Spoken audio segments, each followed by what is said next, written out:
Hi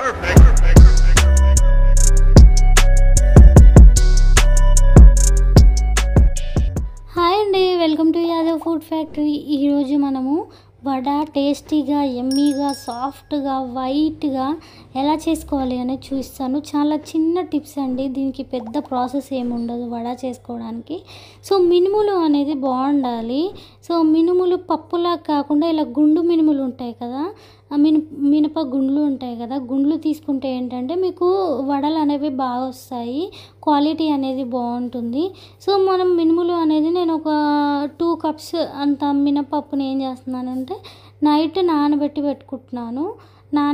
పెట్టి morning వరకు ఉంచుతాను. మీరు కూడా ఇలా చేసుకోండి. అప్పటికప్పుడు నానబెట్టి వేయడం కన్నా నైట్ అంతా నానబెడితే మార్నింగ్ ఇలాగ మనకి పైకి ఉబ్బుతాయి అన్నమాట. వాటిని ఒకసారి వాటర్తోని వాష్ చేసుకోవాలండి.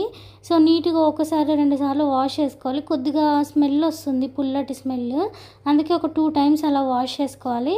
తర్వాత మిక్సీ జార్ తీసుకొని మిక్సీ జార్లో మనకి నానబెట్టుకున్న మినపప్పు, పచ్చిమిరపకాయలు, కొద్దిగా సాల్ట్, సో ఇవన్నీ వేసుకొని గ్రైండ్ చేసుకోవాలి. వాటర్ అనేది చాలా తక్కువ, ఒక టేబుల్ స్పూన్ అంత వాటర్ వేయాలండి. సో దాంతోనే మ్యాక్సిమం ఇలా గట్టిగా పట్టుకోవాలి పిండి అనేది. సో ఇలా పిండి అనేది మిక్సీ పట్టుకొని పక్కన పెట్టేసుకోవాలి. సో మిక్సీ పట్టుకునే టైంలో ఏం చేయొచ్చు అంటే మనం ఆయిల్ అనేది పక్కన వేడి పెట్టుకోవచ్చు. ఎందుకంటే మనకి మిక్సీ పట్టుకునే టైంలో ఆయిల్ వేడవుతుంది. సో మనకి దోశ పిండి లాగా వాటిలాగా పులవన అవసరం లేదు, పిండి ఇన్స్టెంట్గా వడలు వేసుకోవచ్చు. కాకపోతే పప్పు నానబెట్టుకోవడం, నైట్ నానబెట్టుకొని మార్నింగ్ రుబ్బుకుంటే బాగుంటుంది, వడ అనేది బాగా వస్తుంది సాఫ్ట్గా. ఇప్పుడు ఆయిల్ వేడెక్కింది, ఆల్మోస్ట్ వడలు వేసుకుందాం. సో వడలు వేయడానికి చాలామంది చాలా కష్టపడతారండి. మీరు పిండి అనేది పర్ఫెక్ట్గా గట్టిగా పట్టుకుంటే జస్ట్ మీరు ఇలా చేతి మీద వడ పిండి పెట్టేసుకొని ఇలా మధ్యలో చిన్న హోల్ చేసేసి మనం ఇందులో వదిలేయటమే. సో మనకి వేసినప్పుడు సరిగా రావట్లేదేమో అన్న ఫీలింగ్ వస్తుంది, కానీ కాలిన తర్వాత చూస్తే మీకు వడ షేప్ అనేది బాగా వస్తుంది.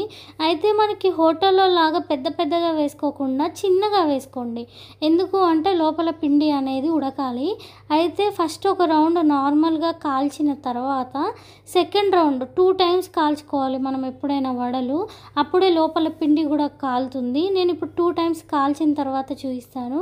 సో మనకి టేస్టీ యమ్మీ వడలు రెడీ అయిపోయాయండి. చూడండి ఎంత పర్ఫెక్ట్గా వచ్చాయో వడలు అనేవి.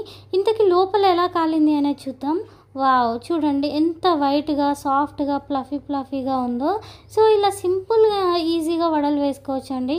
దీనికి పెద్ద ప్రాసెస్ ఏమి ఉండదు. నేను చెప్పిన విధంగా చేయండి, వడలు అనేవి అద్భుతంగా వస్తాయి. ఇంకొక మంచి వీడియో వరకు మళ్ళీ మీ ముందుకు వస్తాను. వీడియో నచ్చినట్లయితే లైక్ చేయండి, షేర్ చేయండి, కామెంట్ చేయండి.